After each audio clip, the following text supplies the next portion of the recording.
A paz do Senhor, meus irmãos. Nós estamos hoje aqui com o nosso professor e pastor William, que vai ministrar uma aula poderosíssima hoje para nós. Então, eu convido você para assistir esse vídeo, essa videoaula, que está muito interessante. Eu tenho certeza que tem muitas coisas aqui que você vai aprender e vai levar para o resto da sua vida. Pastor. Glória a Deus. Eu tenho certeza disso também, e o Senhor tem uma palavra para o seu coração. Deus, quando Ele fala conosco, a intenção dele é de nos alimentar para a vida. E Deus tem vida para você através da sua palavra. Então, convidamos você a assistir essa videoaula, que eu tenho certeza que vai somar muito na sua vida espiritual. Vem com a gente. Maravilha, vem conosco. Livro de Shemote, capítulo 37.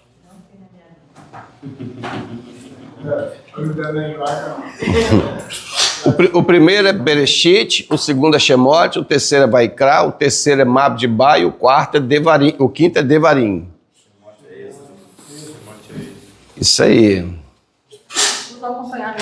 Êxodo 37. Alguns pastores falam Êxodo. Êxodo. A pronúncia certa na Septuaginta é Éxodo. Éxodo. A pronúncia certa na Septuaginta, Éxodo. Assim como Gênesis, a pronúncia certa é Gênesis.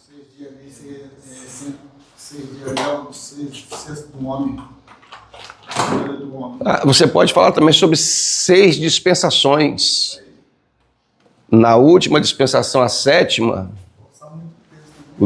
força nada, rapaz, tá forçando nada ali não, rapaz. O negócio tá tão simples ali. Forçar é quando você... Forçar é quando você... O texto não te dá margem, você tá querendo que ele te dá margem de qualquer jeito, aí é forçar. Agora ali não. Então vamos lá. Êxodo capítulo 37, a partir do versículo 10, a epígrafe do texto fala sobre a mesa. A mesa.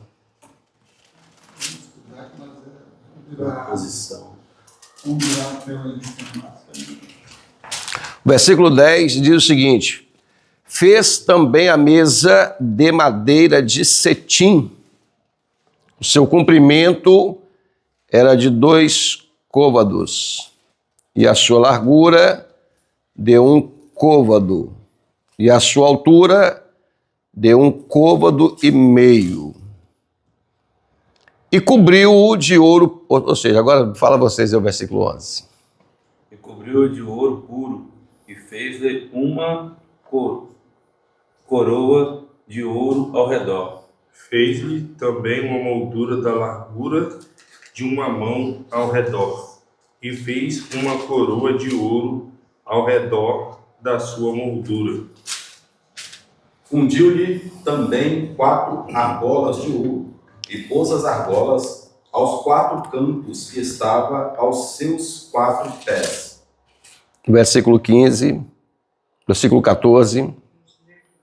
De fronte da moldura estava as argolas para os lugares dos varais, para se levar a mesa.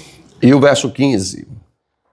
E fez as varas de madeira de acácia e as revestiu com ouro para carregar a mesa. E para concluir o 16. Fez de ouro puro os utensílios que havia de estar sobre a mesa, e os seus pratos, e as suas colheres, e as suas escudelas, e as suas cobertas com que se havia de cobrir.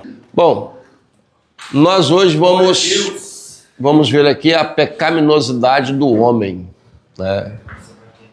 Essa relação, ela foi perturbada, a relação do homem com Deus, de Deus com o homem, ela foi perturbada pelo pecado, que é um distúrbio da relação pessoal entre Deus e o homem. É desrespeitar a Constituição, por assim dizer, ação que afeta a Deus e aos homens, tal qual a infidelidade, que viola o pacto matrimonial sobre o qual vive o homem e sua mulher. Vossas iniquidades fazem separação entre vós e vosso Deus, como está Isaías 59, verso 2. A intenção de Jesus, quando ele veio cumprir o seu ministério, foi justamente eliminar essa inimizade, fazendo ali acontecer a reconciliação. Tá? O texto que nós lemos nessa noite, de Êxodo capítulo 37, a partir do versículo 10, ele é um dos muitos textos veterotestamentários que vai nos mostrar de maneira bem límpida que esta ação de Jesus revelada nos livros do Evangelho sobre a reconciliação, ela já está desenvolvendo, ela já está se desenvolvendo aqui nessa revelação. A mesa aqui do tabernáculo é uma revelação. Você quer ver uma coisa? Olha só, eu vou apagar aqui o quadro. Posso apagar aqui? Pegando já o versículo de número 10, nós temos aí, vocês estão com a Bíblia aberta?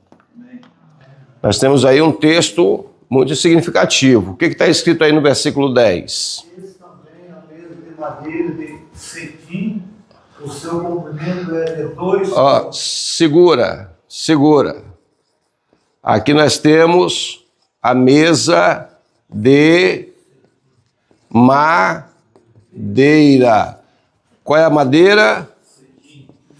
Cetim ou acácia, né? Ou acácia. Bom, a madeira. Essa madeira, essa mesa, ela tem uma medida. Qual é a medida dela? O seu comprimento é de 2 côvados. Sim, vamos lá. 2. Comprimento. 2 côvados.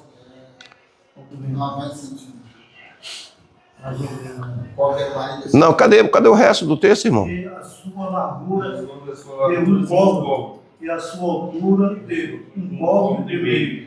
Então eu tenho aqui, ó, eu tenho 2 côvados de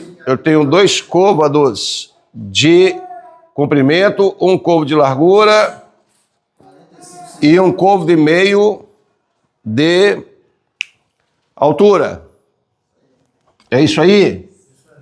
Vocês confirmam aí essa medida?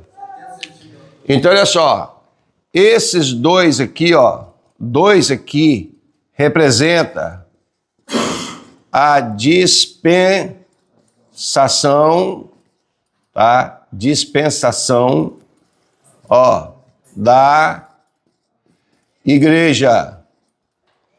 Esse daqui representa, deixa eu apagar isso que eu quero fazer, eu vou fazer de maneira assim, abreviada.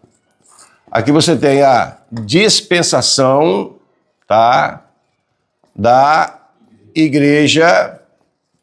Aqui você tem a dispensação do milênio e aqui você tem a dispensação da lei. Olha só, 2000 anos, 1000 anos, 1500 anos.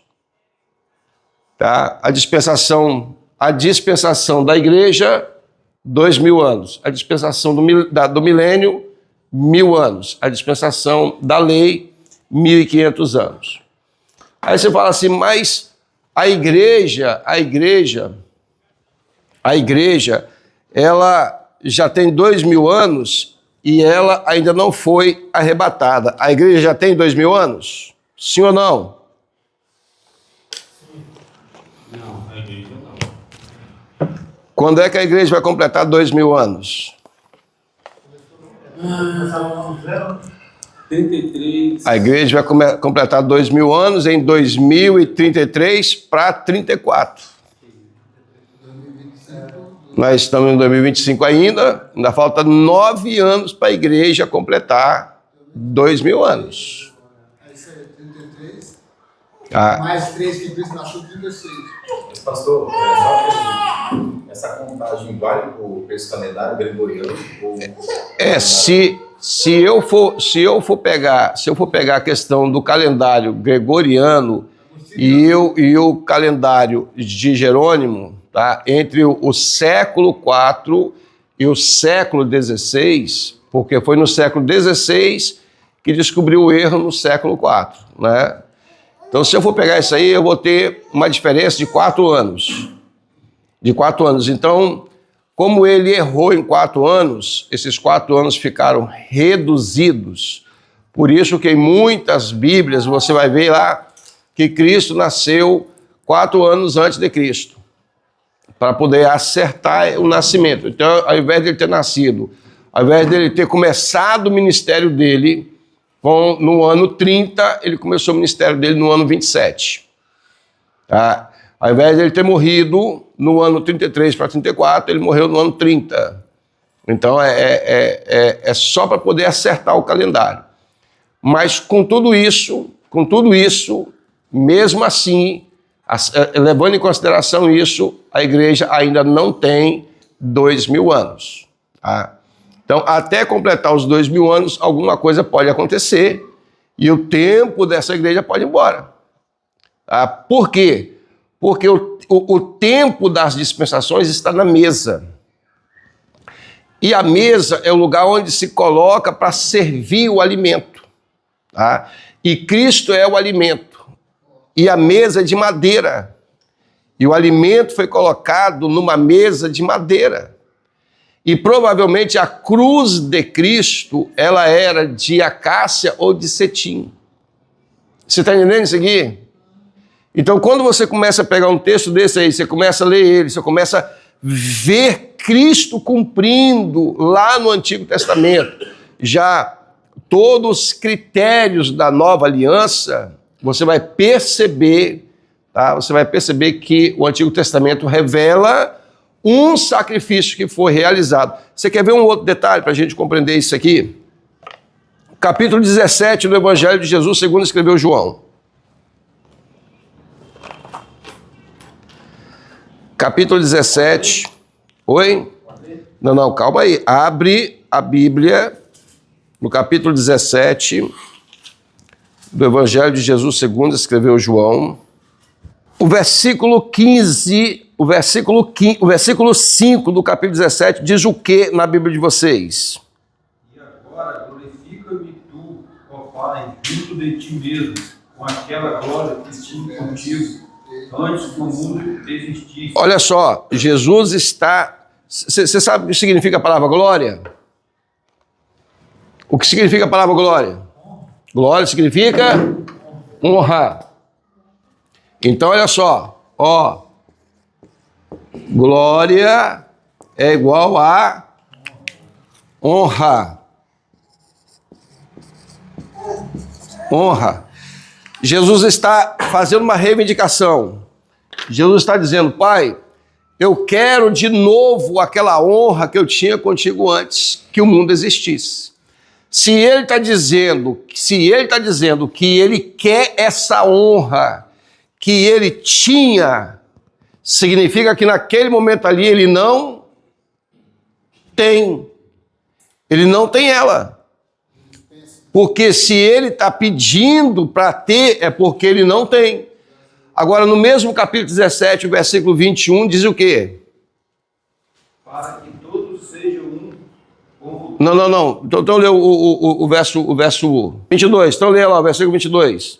E eu deles a glória que a mim me deste, para que sejam um, como nós somos um. O que foi que Jesus ele deu para nós? Deles a glória. Honra ou glória.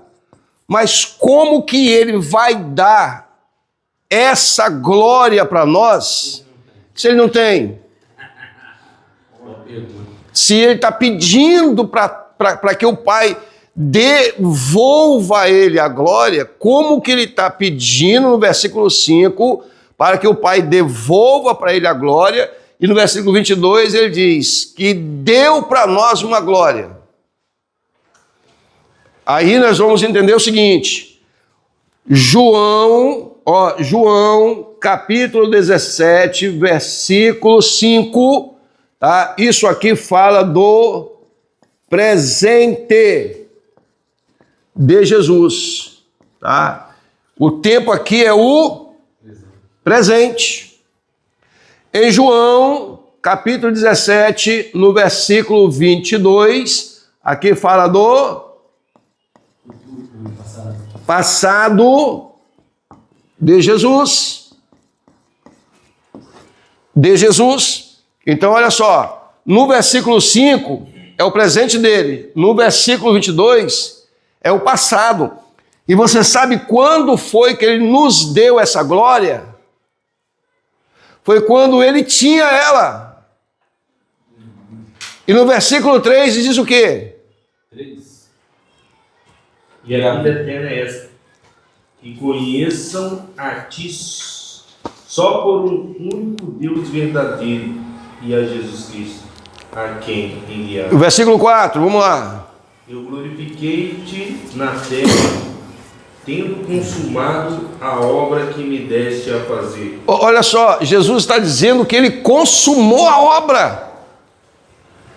Mas aonde é que ele vai dizer, Pai, está consumado? E ele não está na cruz ainda. Então como que ele está dizendo, olha, eu consumei a obra que tu me destes, sendo que ele vai falar isso lá na cruz? Então quer dizer que essa fala dele está se referindo ao passado. E ele vai falar, Pai, está consumado, é no futuro. É no futuro. Olha só, irmão. Então, dentro dessa oração de Jesus, ele está mostrando para a gente o que está escrito em Romanos capítulo 3, verso 23. Porque todos pecaram. Pecaram é passado, presente ou futuro? Passado. E destituídos é passado, presente ou futuro? É presente. Então, o pecado do passado separou o homem do presente da glória. Aí Cristo, lá no passado, ele morreu por causa do pecado, para que no presente ele pudesse restituir essa glória. Isso quer dizer que Romanos capítulo 3, verso 23, só serve para aqueles que ainda não estão reconciliados com Cristo. Para nós que estamos em Cristo, Romanos 3, 23 já não serve mais.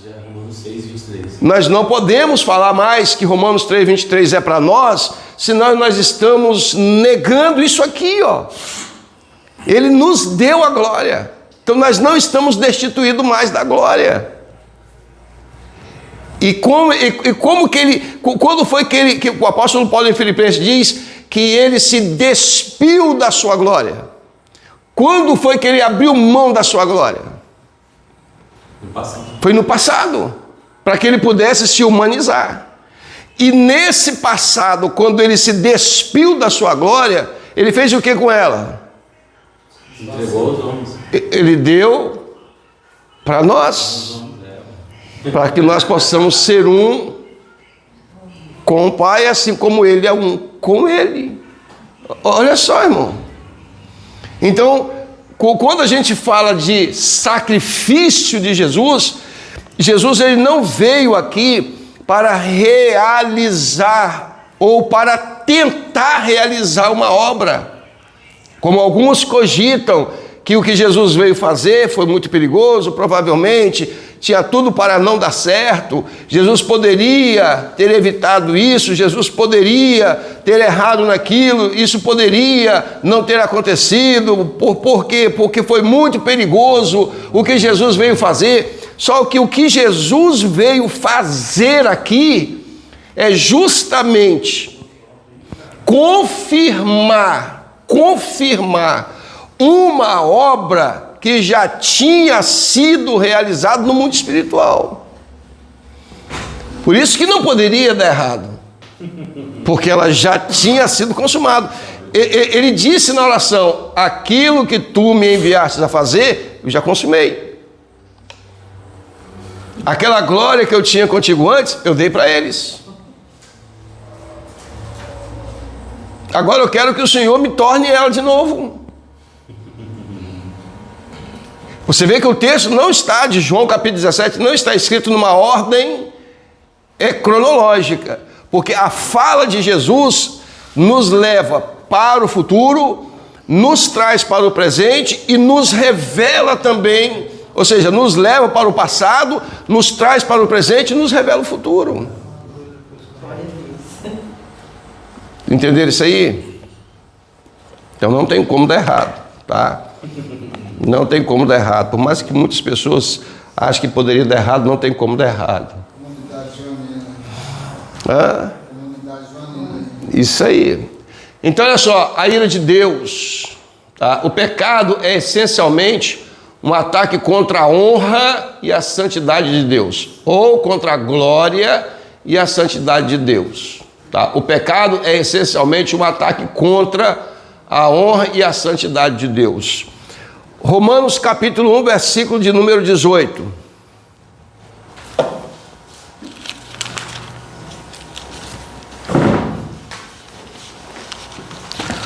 Livro de Romanos capítulo 1, versículo 18. Porque do céu se manifesta a ira de Deus sobre toda a impiedade e justiça dos homens que detêm a verdade em justiça. Olha só, irmãos, prestem bem atenção, ó. Olha a fala de Paulo. Porque do céu se manifesta a ira de Deus sobre toda impiedade. O que é impiedade? Ausência de justiça. Isso quer dizer que impiedade e injustiça é a mesma coisa. Aqui o texto ele faz um gerúndio aqui, tá? Paulo usa um gerúndio aqui quando ele diz: porque do céu se manifesta a ira de Deus sobre toda impiedade e injustiça dos homens. Então a ira de Deus não se manifesta sobre os homens. A ira de Deus se manifesta sobre a impiedade dos homens. Bom, se a ira de Deus não se manifesta sobre os homens, mas sobre a injustiça dos homens, a impiedade dos homens, aonde que essa ira se manifestou? Pecado. Lá na cruz, quando Jesus pegou toda essa injustiça e levou sobre ele. Toda essa injustiça, toda essa impiedade ele levou sobre ele. O que está acontecendo sobre Cristo ali é a manifestação da ira do Pai sobre o Filho, o inocente, e não é sobre a humanidade. Agora tem um detalhe: aqueles que não aceitam Jesus como seu substituto, como seu sacrifício, este vai assumir o lugar de Cristo debaixo dessa ira, lá no futuro. Aí lá no futuro esse texto não vai estar escrito assim, ó: porque do céu se manifesta a ira de Deus sobre toda a impiedade e injustiça dos homens, mas sim, porque do céu se manifesta a ira de Deus sobre todos os homens por causa das suas impiedade e injustiça. Vai inverter isso aqui. Quando Jesus disse: Pai, está consumado, Jesus só falou isto, Pai, está consumado, lá na cruz, quando aquele ladrão que estava ao lado direito dele reconheceu ele como inocente e ele como culpado. Quando aquele ladrão reconhece Jesus como inocente e ele se vê como culpado, aí Jesus diz: hoje mesmo estarás comigo no paraíso. Olhando para cima ele diz: Pai, está consumado. Por que está consumado? Porque alguém aceitou o sacrifício. Quando o homem pega um cordeiro e leva para o altar de sacrifício, ele oferece esse sacrifício para quem? Eu sou um pecador, eu vou até o sacerdote com um cordeiro para imolar ele por causa do meu pecado. Para quem eu estou oferecendo esse sacrifício? Para Deus, porque Deus é que está ofendido. Mas João 3,16 diz que Deus, Ele deu o seu Filho. Ou seja, Deus fez a oferta. E quando Deus fez a oferta para quem? Para nós? Para o homem. Aí quando Deus aceita o meu sacrifício, a ira dele se aplaca. E quando eu aceito o sacrifício de Deus, acontece a reconciliação.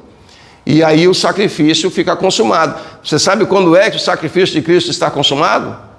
Quando o pecador aceita o sacrifício. Então todos que rejeitam está nada. Os que rejeitam, o sacrifício não foi. Por isso que o escritor aos Hebreus, no capítulo 6, a partir do versículo 4, ele vai dizer que aqueles que levaram Cristo ao vitupério, é como se ele estivesse crucificando de novo o Filho de Deus para a sua própria condenação. Porque o sacrifício já não vale mais para ele.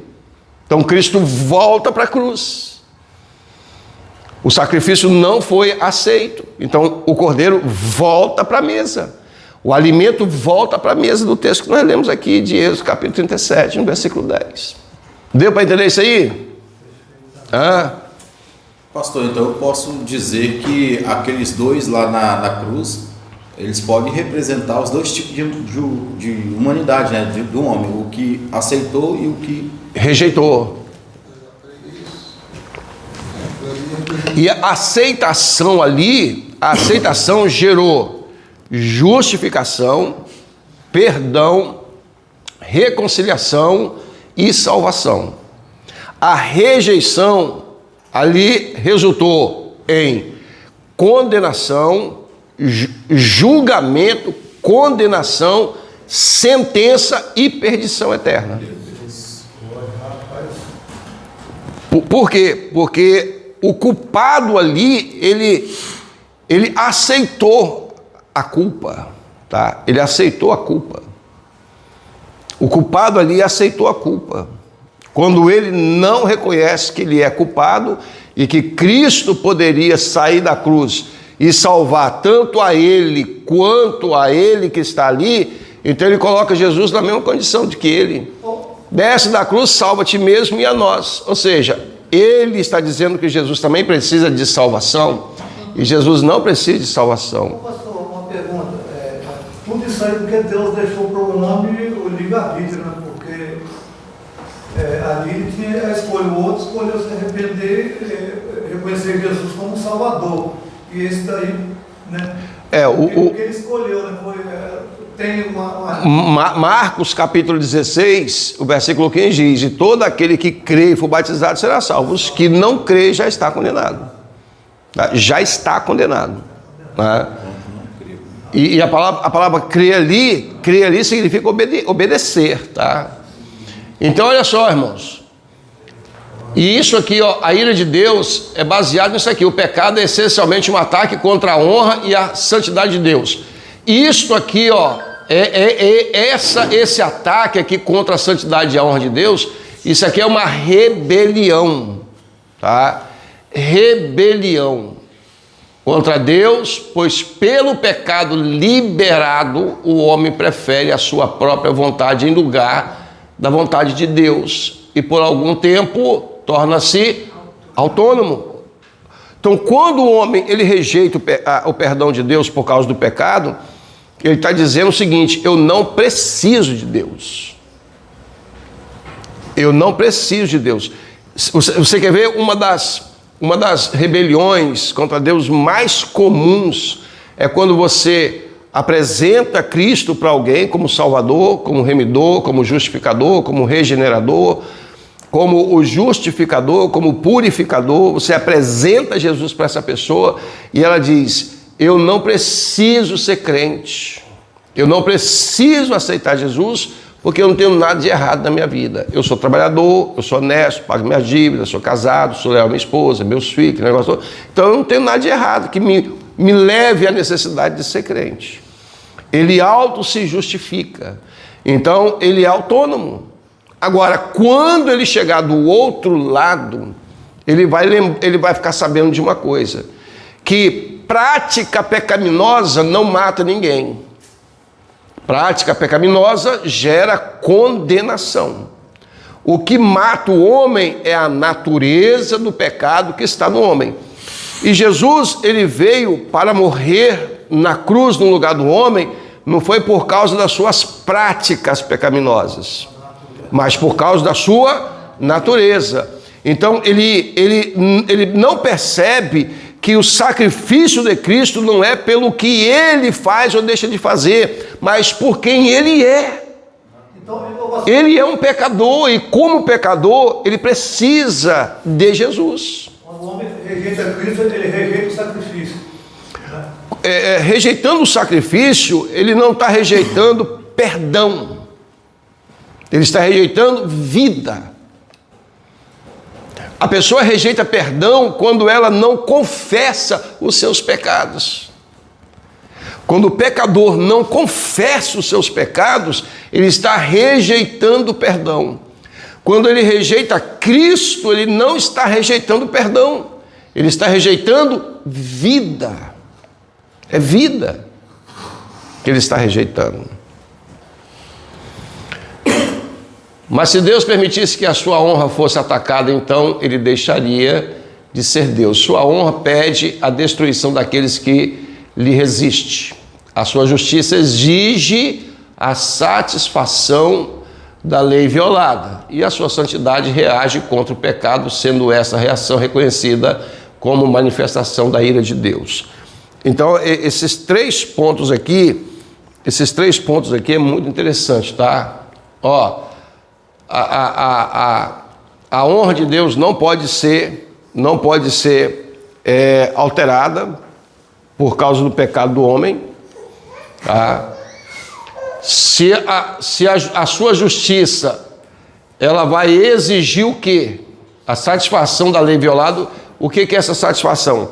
A justiça de Deus exige o porquê que a lei foi violada. O que é violar uma lei? Violar é desobedecer.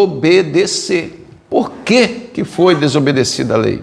Às vezes a pessoa diz: eu não consigo ser crente porque eu não consigo obedecer às leis da igreja. Tá? Tem muitas pessoas que dizem: não consigo ser crente porque eu não consigo obedecer às leis da igreja. Aí, o que nós vamos observar aqui? Nós vamos observar que a justiça de Deus não está baseada em leis humanas, mas na sua palavra, tá? Na sua palavra. Então, o homem que não consegue obedecer às determinações de uma denominação, ele não consegue obedecer nada.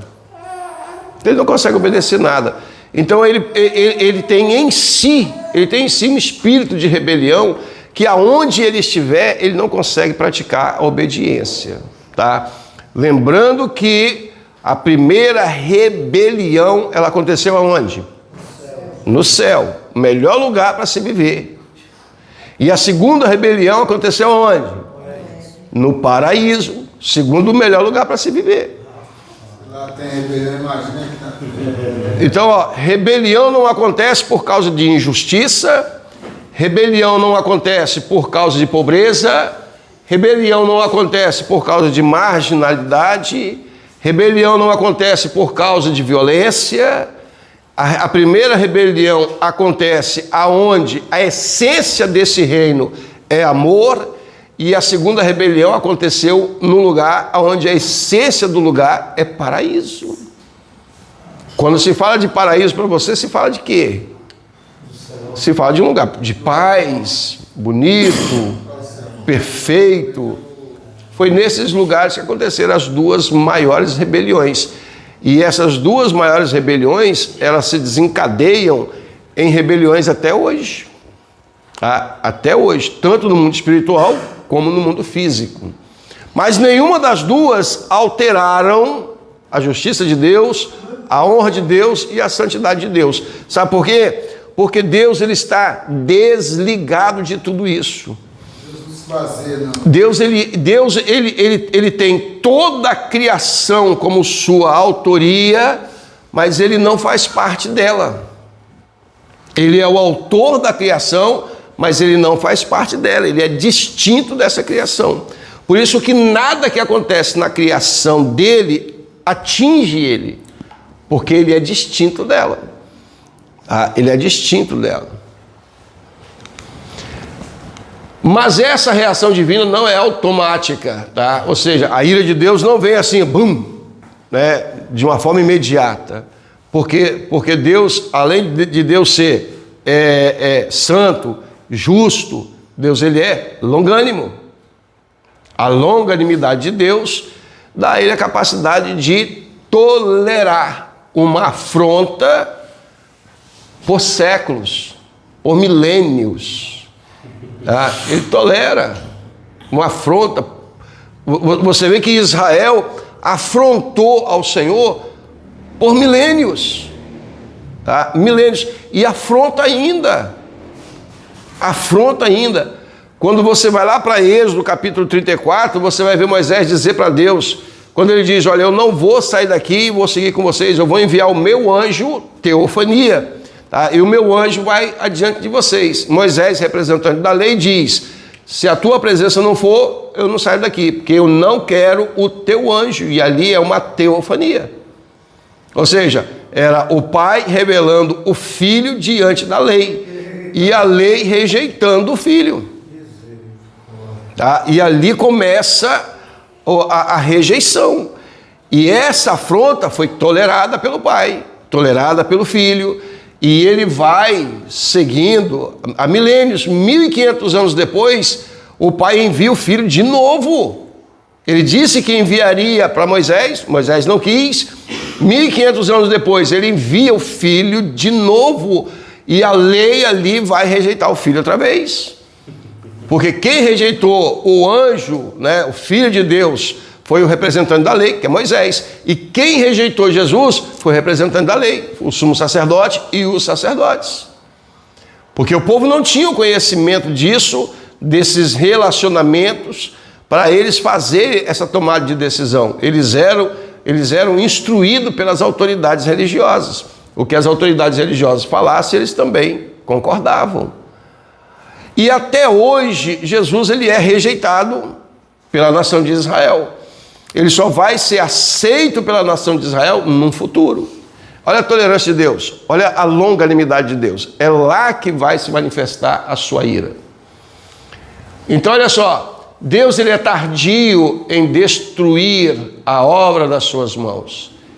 Você sabe quanto tempo tem que Deus foi suportando a rebelião de Adão até a era do dilúvio? Há 1656 anos. Praticamente, quase 17 séculos, ele foi tolerando aquilo, até que chegou o limite. Isso quer dizer que tudo tem um limite diante de Deus. Por mais que ele seja longânimo, tudo tem um limite. Ele insta com o homem, ele espera ser gracioso, ele adia o juízo na esperança de sua bondade, que a sua bondade conduz o homem ao arrependimento, mas os homens interpretam mal as demoras divinas e zomba do dia do juízo. Embora demore, a retribuição final virá, pois no mundo governado por leis terá que haver um ajuste de contas. Aí em Gálatas capítulo 6, versos 7 e 8, Paulo vai dizer, olha, de Deus ninguém zomba. Aquilo que o homem plantar, isso também ele colherá. Os que plantar para a vida, para a justiça, colherá a vida.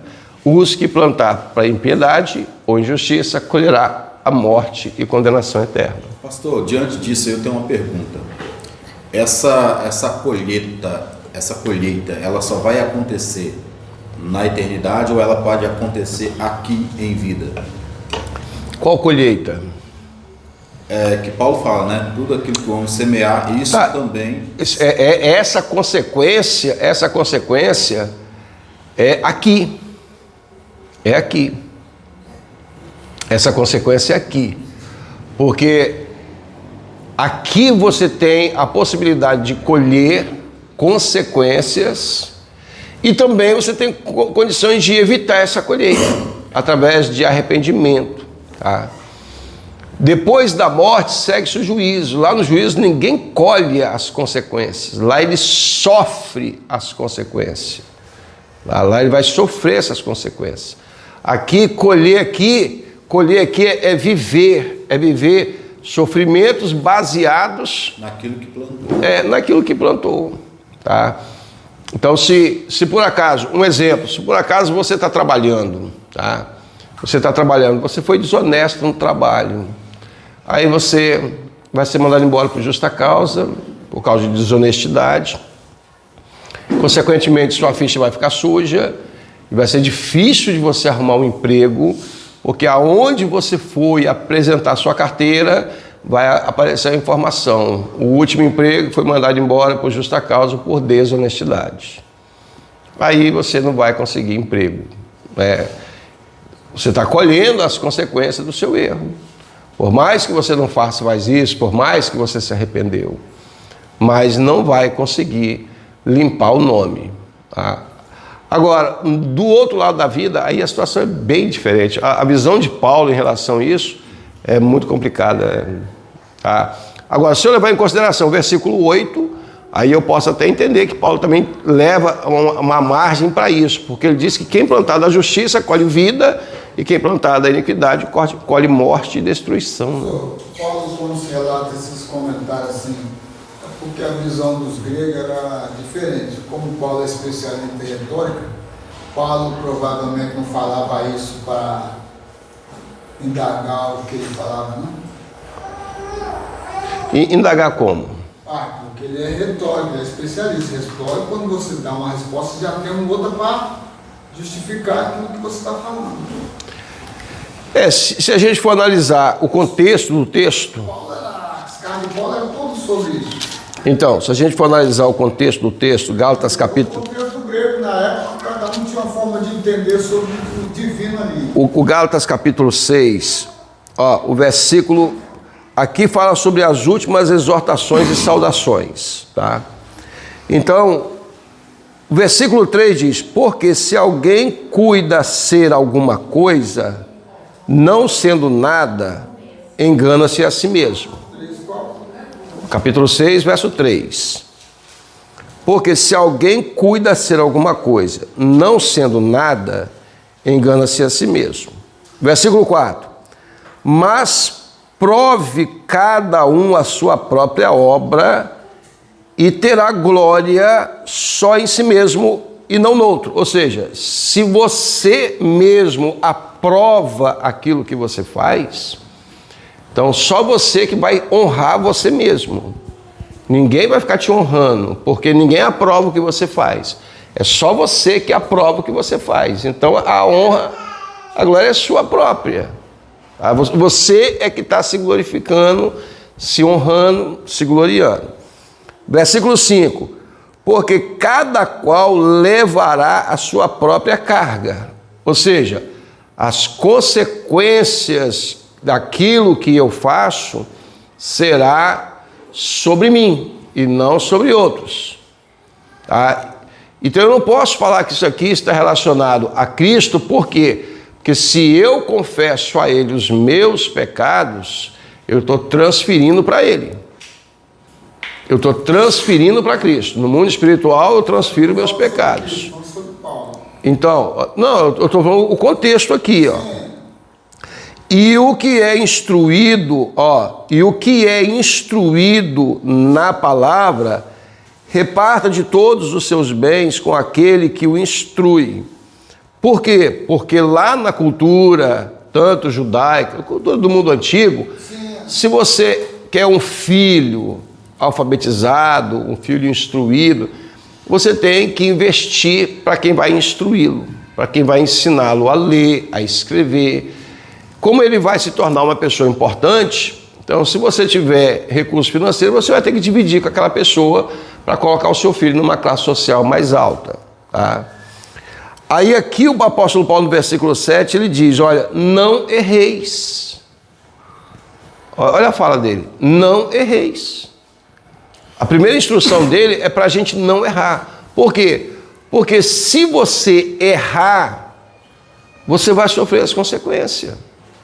Então, isso aqui não é uma cultura, tá? Isso aqui é uma lógica.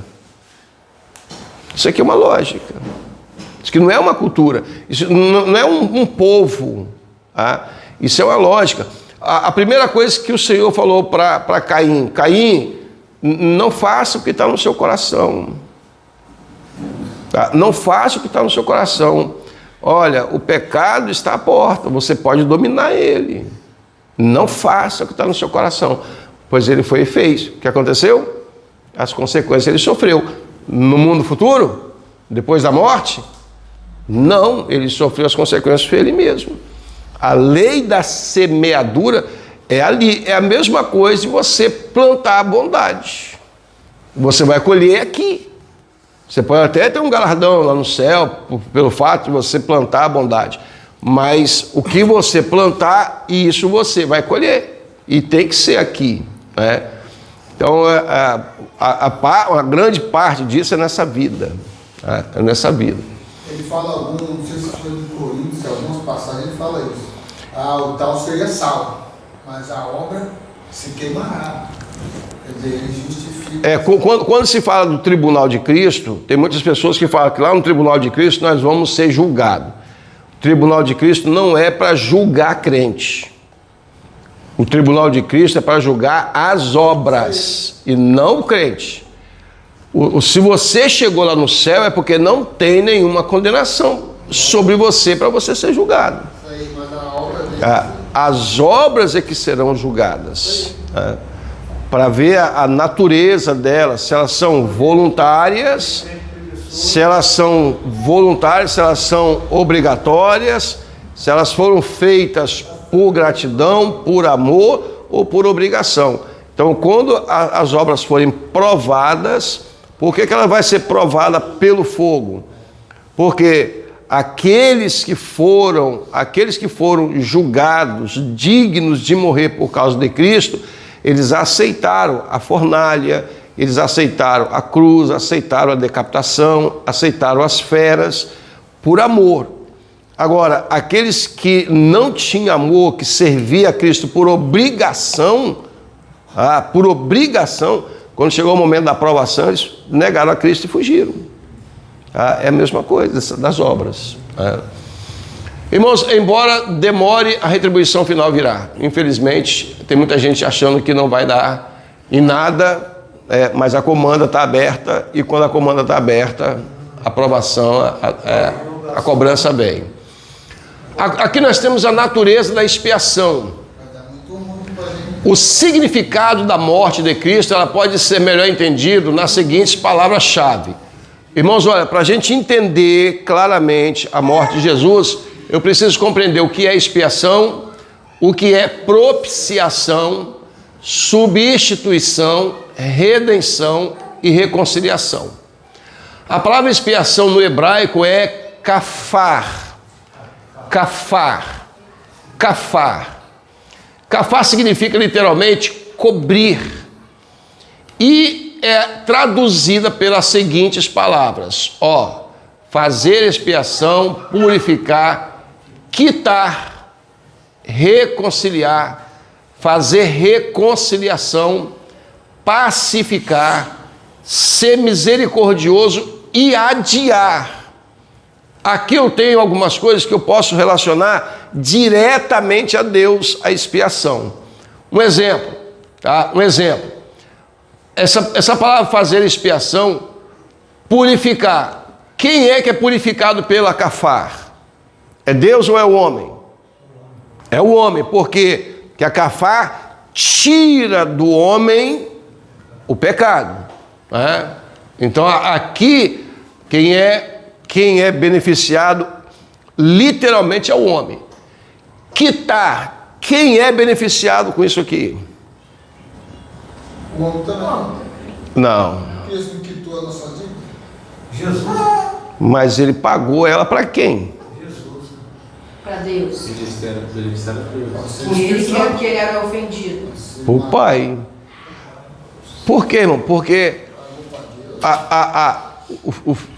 o filho pagou então para quem? Se ele quitou a dívida, ele quitou para quem? Pagar para Deus, Deus podia então Passar batido. Passa batido como? Deus amou de tal maneira que deu seu filho. Irmão, preste bem atenção. Então, vamos tomar água então, depois a gente volta. Vamos dar seguimento aqui à questão da definição da palavra expiação. Né? Expiação. Ó, o uso bíblico e o significado da palavra devem ser claramente separados do uso na teologia. Na teologia, isso aqui é um termo que cobre toda a obra sacrificial e redentora de Cristo. No Antigo Testamento, expiação é o termo usado para cobrir, ou seja, traduzir as palavras hebraicas que significa cobrir, cobertura ou coberta. Isso por quê? Porque a expiação é o sangue que é derramado sobre a carne do animal que está sobre o altar. Qual o objetivo desse sangue? Cobrir o pecado que está na carne do animal que está imolado no lugar do pecador. Então a expiação ela é, portanto, não a tradução do hebraico, mas um conceito plenamente teológico, né? O sacrifício no Antigo Testamento jamais removia o pecado do homem. Aí vem aquela questão, por que no Antigo Testamento o ato expiatório, esse sacrifício, nunca resolveu o problema de relacionamento do homem com Deus? Por que lá nunca teve, nós não temos ninguém no Antigo Testamento que foram reconciliados com Deus através do sacrifício? Por que será? Aí nós vamos entender o seguinte: todo animal que assumia o altar morto, sacrificado, ele estava apontando para quem? Jesus. E Jesus tem pecado? Não. Então por isso que não resolvia nada. Porque o animal que ele assumiu o altar, ele não apontava para mim. Ele não apontava para o ofertante. Ele apontava para Cristo. Ele ali é um tipo de Cristo. E como Cristo não tem pecado, então ele cobria o pecado do transgressor, mas não reconciliava. Agora, quando Cristo assumiu a cruz, ele estava apontando para quem? Para nós. Então o sacrifício dele resolve o meu problema. Porque lá ele está morrendo no meu lugar. E a morte dele não aponta para ele. A morte dele aponta para mim. A morte dele está apontando para mim. Ele está dizendo, olha, essa morte que eu estou morrendo, ela é sua. E eu estou dizendo, e essa vida que eu estou vivendo agora é sua. Por isso que Paulo diz em Gálatas capítulo 2, versículo 20, não sou eu quem vivo. Porque a vida que eu vivo agora, eu vivo pela fé naquele que me amou e se entregou por mim. Então a vida que ele vive não é dele. A vida que está nele agora é de Cristo. Preste bem atenção. A primeira pessoa que recebeu vida foi Adão. E biologicamente, essa vida que eu vivo naturalmente é do primeiro Adão. Agora eu nasci de novo. Nasci de quem? De Cristo. Essa vida espiritual que eu vivo agora é a de Cristo. Então, se eu perder a vida de Adão, eu continuo vivendo porque eu tenho em minha vida do último Adão, que é Cristo. Por isso que eu não tenho medo de perder a vida do primeiro Adão. Porque ela não vai me fazer falta. Porque eu tenho em mim a vida do último Adão, que é Cristo.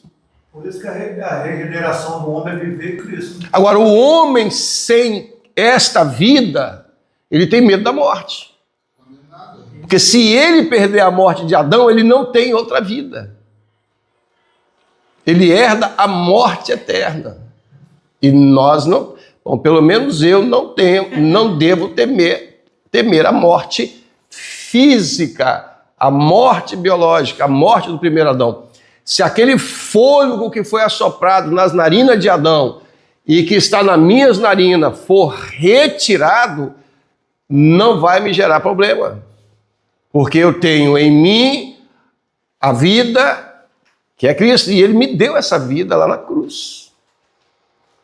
Quando ele respirou pela última vez, quando Ele deu o último suspiro dele, aquele último suspiro que Ele deu para mim.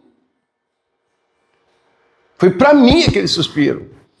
Aquele último suspiro, quando Ele inclinou a cabeça, você acha que Ele morreu? Mas morreu, ué. Mas não, quer dizer, Ele morreu. ele não se entregou ao Pai? Mas fisicamente ele morreu, ué. Tá? Mas quando ele fez e morreu, ele pegou aquele suspiro e colocou aqui, ó. Agora eu estou vivo. Morreu para nos dar vida. Glória a Deus. Isso aí. Agora ele me colocou em mim. Aquele suspiro, ele colocou em mim.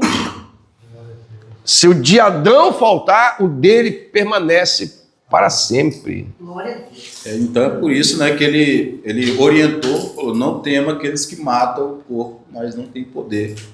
De lançar a alma no inferno. Tá? Porque se vocês perderem, sabe? E detalhe, tá? João capítulo 9 tem uns detalhes bem interessantes ali, e um deles é, aquele que matar um desses meus, presta estar fazendo um serviço para mim. Vai dizer que morrer Já está viver ganho. adiantando o processo do céu. Tá? Isso aí. O apóstolo Paulo, ele chegou a essa conclusão. Se eu viver aqui, quem ganha é Cristo. E se eu morrer, quem ganha sou eu. Mas por quê? Porque se eu viver aqui, é igual nós aqui, né? A mesma coisa nós. Se a gente estiver vivo aqui, Cristo ganha, porque todo dia nós estamos pregando o evangelho e ganhando alma para Ele. Todo dia nós estamos levando alguém, né, para a presença do Senhor, não é assim? Quantas almas você já resgatou hoje? Bom, se você não ganhou alma nenhuma para Jesus hoje, então se eu viver aqui não foi ganho, não. Porque 100 milhões de pessoas está todo mundo salvo. De cristão no mundo só tem 50. Então, tá Tem o quê? São 100 milhões de pessoas no mundo, no Brasil. Só existe 50 milhões de cristãos. Então ninguém ganhou, que era para estar 100%. O que eu quero dizer aqui, é que aquilo que Paulo falou, nós não podemos falar. Se eu viver para mim é Cristo, o morrer para mim é ganho. Ou seja, se eu viver, quem ganha é Cristo. Se eu morrer, quem ganha sou eu. Eu não posso falar isso. Porque Paulo, todo dia, levava alguém à presença do Senhor. Todo dia. Isso que o diabo era doido para matar ele, então. Era. Matar logo os caras. E ele tinha dúvida. Ele tinha dúvida se ele ia para o céu ou se ele ficava aqui. Ele falou assim, eu tenho dúvida. Eu não sei se eu vou, não sei se eu fico. Gostava de ganhar alma. Pastor, uma curiosidade. Então Paulo se dedicou mais do que os discípulos de Jesus? O apóstolo Paulo? Segundo o capítulo 11, de 2 aos Coríntios, ele faz uma breve biografia dele ali, e ele diz o seguinte, se vocês trabalharam, eu trabalhei mais do que todos vocês juntos. Sobrou arrogante. Quase que escreveu a metade. E ele diz, eu sou o menor. Porque se o menor é o que serve, então ele assumiu o papel de menor. E foi o que mais trabalhou. Só que tem um detalhe. Se Jesus tomou uma chibatada, eu tomei 4. Se ele tomou uma chibatada, uma surra de 40 chibatadas, ele tomou 4. Jesus tomou uma, ele tomou 4. Paulo podia dizer, olha, não tem no meu corpo um lugar que não tem uma marca de um chicote. Ele falava, eu carrego em mim as marcas de Cristo. Isso aí. Aquelas marcas de Cristo que ele tomou nas costas lá, Não tem uma parte no meu corpo que não tem uma marca de um chicote. Só que em cada uma delas tem uma assinatura de uma vida que por causa dessa chicotada ele foi salvo. Você sabe por que você tem dificuldade de levar pessoas para Cristo? Porque você se defende da chicotada. E é na chicotada que escreve o nome das vidas que você leva para ele. Que mensagem, pastor. Aí quando vem...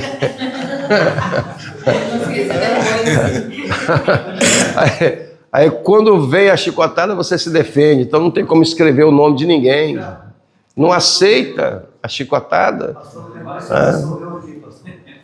Vai dormir, vai soltar. Então, ó, as ofertas levíticas cobriam os pecados de Israel e em antecipação da cruz, mas não os tirava. Preste bem atenção nisso, ó. As ofertas levíticas cobriam os pecados de Israel em antecipação da cruz, mas não os tirava. Antes de Cristo vir, tá, todo esse sacrifício cobria o pecado, mas não removia ele. Só um sacrifício pôde remover o pecado do homem, que é o sacrifício de Cristo. Agora, quando Jesus ofereceu esse sacrifício na cruz, que removeu o pecado, então não tem mais necessidade de oferecer um animal sobre o altar que vai simplesmente fazer uma expiação parcial, superficial. Com isso, eu entendo que no dia 14 para o dia 15 de Abib, ou de Nissan, que é o dia que se comemora a Páscoa, que foi justamente no dia 14 de Abib para o dia 15 que Jesus ele passou pelo processo, e no dia 15 de Abib ele foi crucificado. No dia 16 de Abib ou de Nissan, quando começou de novo as ofertas no templo e as pessoas voltaram a oferecer sacrifício lá no tabernáculo, no templo de Jerusalém, aquelas ofertas que foram oferecidas no templo até o ano 70, na destruição do templo, foram todas ofertas oferecidas aleatoriamente, porque Deus não aceitou nenhuma delas. Por que Deus não aceitou a oferta de expiação produzida pelo sacrifício de animais? Porque o sacrifício do filho já tinha sido satisfatório, não precisava de mais. Foi por isso que ele não foi crucificado e morto pela parte da manhã. Porque se Jesus rende o Espírito no primeiro sacrifício do dia, que era a terceira hora do dia, ou às 9 horas da manhã no calendário romano, teria o sacrifício da tarde. Como ele se ofereceu no sacrifício da tarde, isso quer dizer que ele se ofereceu no último sacrifício. No outro dia não precisa mais. Não precisa mais. Tá? Ele foi o último sacrifício. Bom, aqui nós vamos entender o seguinte, tá? Foram os pecados cometidos no período do Antigo Testamento cobertos provisoriamente pelos sacrifícios levíticos. Pastor, o senhor pediu informação aqui. Segundo Pedro da Porta Formosa, por que ele foi caçar no templo se o sacrifício já tinha cessado? Foi caçar tudo ali, ué. É o que eu disse para vocês em uma certa ocasião. Deus está no coração de Pedro. É isso que eu disse para vocês. O próprio Jesus, ele disse para Pedro: Pedro, quando você se converter, avisa isso para os seus irmãos. Porque Pedro teve uma dificuldade muito grande de se converter. Agora, o apóstolo Paulo falou uma coisa muito interessante. Em Gálatas, capítulo 2, no versículo 9 e 10. Se eu perguntar aqui, porque depois da escrita ali, tem mais discussão que o concílio já está pelo. Isso aí pode ir, Pedro e João por lá para o templo. Olha só, Gálatas capítulo 2, versículo 9, Paulo diz o seguinte, olha só. E conhecendo Tiago e Cefas e João, que eram considerados como as colunas, a graça que se havia dado, deram-nos as destras em comunhão comigo e com Barnabé, para que fôssemos aos gentios e eles à circuncisão. Nós vamos, eu, Barnabé e Tíquico, nós vamos aos gentios. E João e Pedro vai aos da circuncisão. Tá? Recomendando-nos somente que nos lembrássemos dos pobres e dos que habitavam, né, e também procurei fazer com dignidade. Aqui, olha só, no versículo 8, Paulo vai dizer, ó, porque aquele que operou eficazmente em Pedro para o apostolado da circuncisão, esse operou também em mim com eficácia para com os gentios. Isso quer dizer que o apóstolo Pedro não se convertia, não é porque não queria. É porque não podia. É diferente. E tem muita gente que tem dificuldade de aceitar isso. Por que os judeus não se convertem a Cristo? Porque não pode. Precisa deles para um cumprimento profético futuro. Porque o Senhor precisa de Israel para cumprir a aliança que ele fez com Abraão, com Davi. Então eles não podem. Não podem. Alguns vai se convertendo, sim, mas um remanescente tem que ficar ali. O apóstolo Paulo chegou a entender, olha, aquele que operou eficazmente. Irmãos, a palavra operar eficazmente, o que é uma operação eficaz? Perfeito, permanente, que não tem como dar errado. Aquele que operou eficazmente em Pedro. Quem foi que operou em Pedro eficazmente? Foi Jesus. É ele quem deu ali a base para formar o alicerce da igreja. E ele colocou Pedro ali, era aquela questão, é como se o Senhor dissesse no interior de Pedro, no inconsciente de Pedro, você tem vontade de me defender. Você tem vontade de matar soldado romano que vem me prender. Você tem vontade de me evitar a cruz porque você me ama. Você vai apacentar o meu rebanho porque você me ama. Você tem vontade de se tornar o melhor crente desse primeiro século porque você me ama. Mas eu preciso que você ainda permaneça com esse desejo de cumprir a lei. Eu preciso, sabe por quê? Porque os gentios, eu tenho um camarada para ele. Eu preciso de tirar o judaísmo de dentro de Paulo. Porque se eu não tirar o judaísmo de dentro de Paulo, eu não vou poder usar ele da maneira que eu quero. Então o que Jesus faz? Deixa os judaizantes. Jesus pega o camarada mais zeloso da lei daquela época. O cara mais zeloso da lei. Fariseu, judeu, romano, benjamita. Jesus pega o cara mais zeloso da lei. Ele mesmo diz, olha, não havia ninguém da minha idade que fosse tão zeloso com a lei em relação a mim. Ele não tinha ninguém mais. Jesus pegou o mais zeloso da lei. Primeira coisa que ele fez ele perder a visão. Você sabe por quê? Porque tudo que a lei cobra dos homens não vem de dentro para fora, é de fora para fora. Todo o ritual da lei é externo. Todo pecado que a lei ela condena o homem é pecados externos do corpo, para fora do corpo. Ninguém foi condenado no período da lei porque pensou. Ninguém. O homem só era condenado quando ele fazia. Então, a lei condena o que ela vê. Jesus falava isso direto. E aí, o apóstolo Paulo, ele tinha em si os olhos da lei. Ele tinha em si os olhos da lei. Tudo que ele via, ele condenava. Então o Senhor fez o quê? Fez ele ficar cego. Quantos dias? 3 dias. No terceiro dia, a visão dele voltou? Sim. Não. No terceiro dia, a lente caiu. Isso aí, esse caminho dos homens. Não foi cura, não.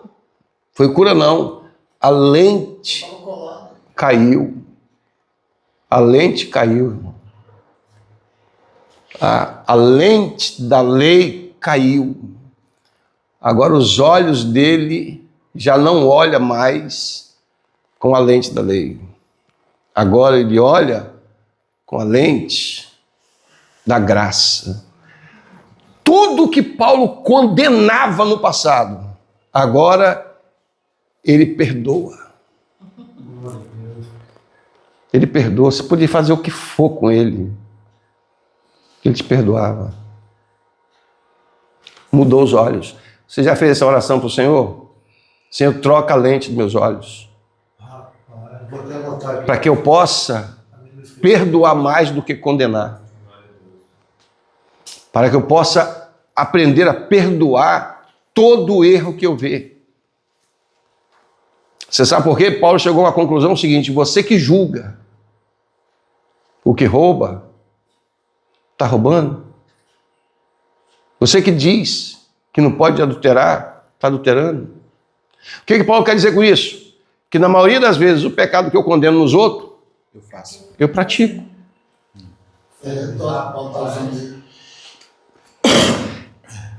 Posso não praticar, tá? Literalmente, mas psiquicamente eu pratico.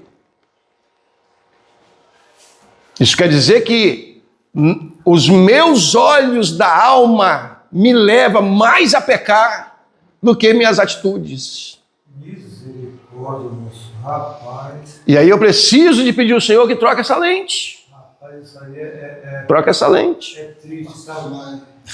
Você sabe quando é que a conversão de Pedro acontece? O segundo pregador fala, porque quando cantava o galo, Pedro se converteu. Não se converteu nada, mas foi pro templo e em Cornélio e continua ainda. Religioso, velho. A conversão de Pedro só acontece no ano. A conversão de Pedro só acontece. A conversão de Pedro só acontece no ano 66. Ele vai morrer. Quando diz que ele vai ser crucificado, e ele diz: eu não mereço ser crucificado como o meu Senhor. E ele pede para ser crucificado de cabeça para baixo. É ali que é a conversão dele. É tanto que antes disso ele teve um embate danado com Paulo, né? Não, todo o histórico dele é brigando, é discutindo, é apoiando circuncisão, é indo no sábado para o templo, as horas da oração do sacrifício, Pedro está lá, e é defendendo a lei, é defendendo os rituais da lei. A passagem diz que é onde Pedro passava a sombra dele por lá. Mas santidade, fé e guardar a lei não era um problema para Pedro, porque Pedro não se convertia porque ele não queria. Pedro não se convertia porque ele não podia. Não é porque... Não é porque... Olha só, o apóstolo Paulo, se ele fosse pregar para os judeus, o apóstolo Paulo ia ter dificuldade de pregar para os judeus. Não acreditava, não. E Pedro não. Pedro mesmo, ele defendendo alguns rudimentos da lei, ele pregava Cristo. Ele tinha coragem para isso. É tanto que nas primeiras vezes, lá em Atos, né, que a gente vê que na pregação dele, um tanto de gente se converte. Na pregação de Pedro, né? Isso aí. Duas pregações dele, 8.000 almas. Se no capítulo 4 ele está apanhando por causa do sacerdote falar para ele não pregar a Cristo, daqui a pouco ele está indo para o templo ver o sacerdote lá, ler a Torá e oferecer sacrifício. Aí o sacerdote olha e fala assim: agora você se arrependeu, né? Não, me arrependi não, é porque você está errado, não, você está certo, mas eu também estou certo. Você não está errado não, você está certo, mas eu também estou certo. Você está fazendo a sua parte, eu estou fazendo a minha. E era assim que ele levava. Mas pastor, diante disso eu tenho uma pergunta.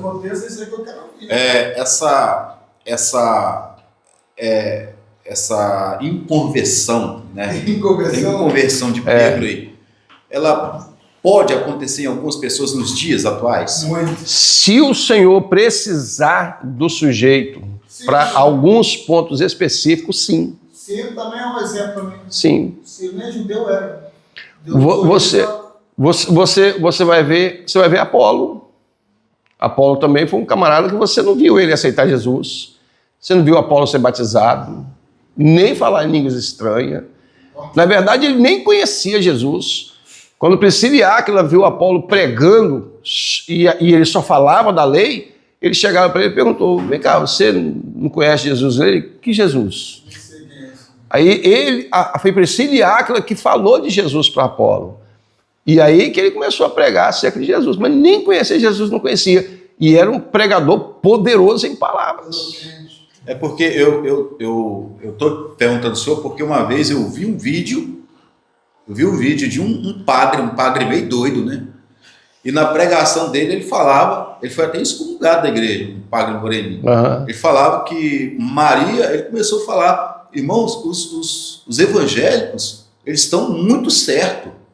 Maria não salva, nenhum desses santos que salva.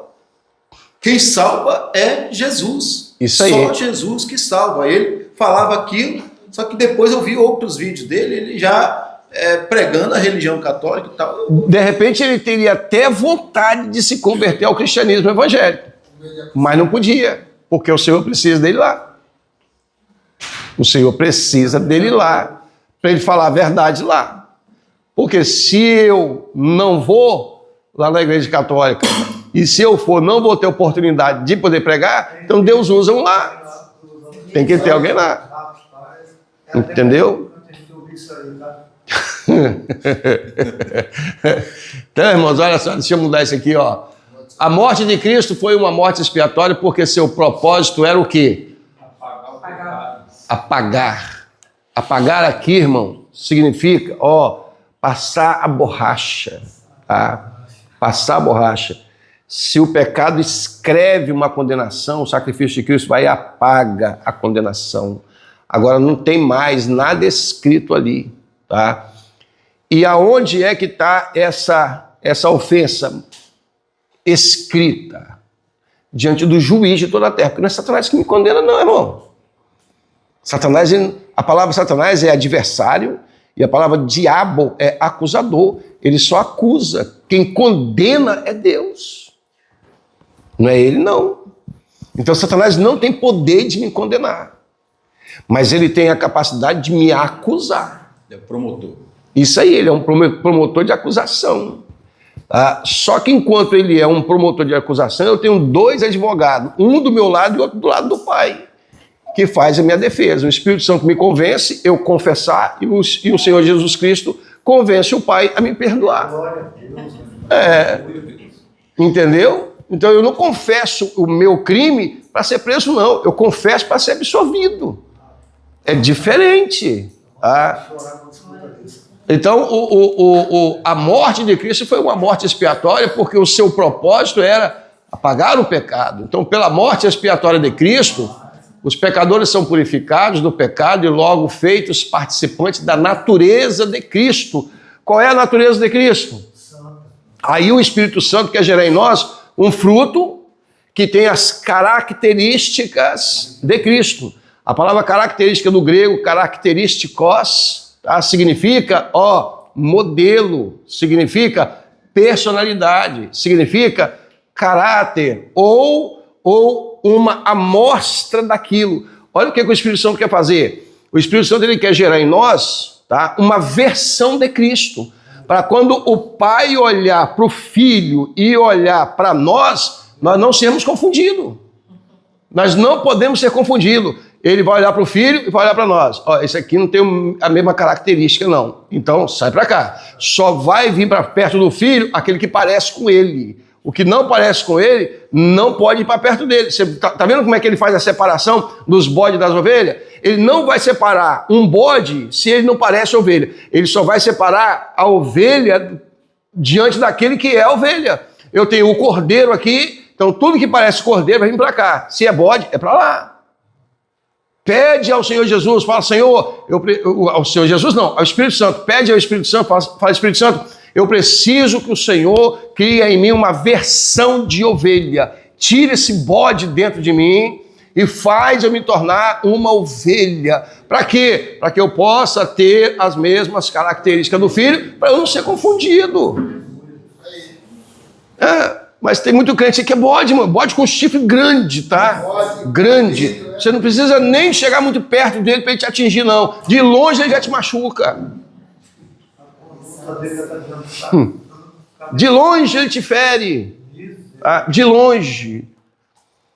É igual eu falei com vocês que o cordeiro, ele pode até matar uma serpente, mas ele não pisa nela. O cordeiro não pisa na serpente. Agora, como é que a serpente mata o cordeiro? Enforcado? Mata asfixiado? Não, mata com veneno. O veneno da serpente está onde? Na boca. Os sacerdotes não podiam matar, ferindo. Eles mataram com a boca. Por isso que João Batista chamava eles de víbora. E hoje nós temos muita descendência desses saduceus, desses sacerdotes andando por aí. Tá? São raça de víbora. Não toca em você, não te fere, mas a palavra dele te mata, irmão. Te envenena, te intoxica. Por isso que Jesus disse, olha, se beber alguma coisa mortífera, não vos fará dano algum. Se beber alguma coisa mortífera, não vos fará dano algum. Tem coisas que...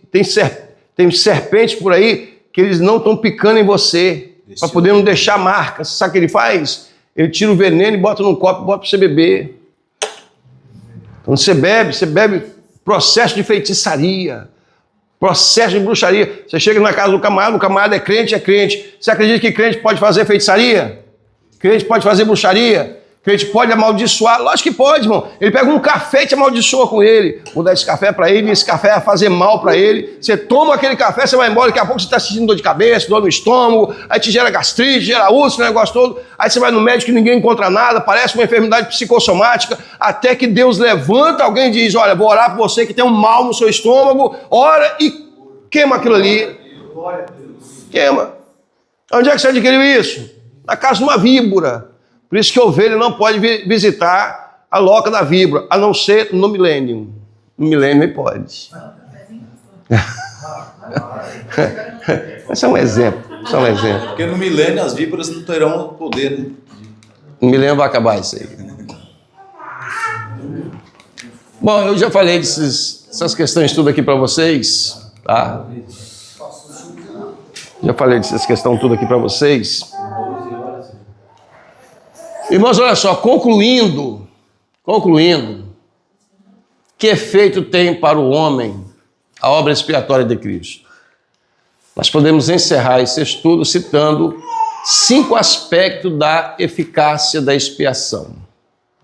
5 aspectos da eficácia da expiação.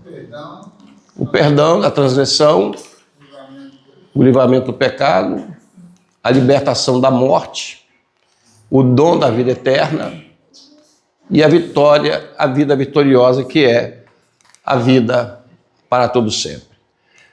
A Deus toda a honra e toda a glória pela mediação, pela expiação do seu Filho Jesus Cristo em nosso favor, ali na cruz do Calvário.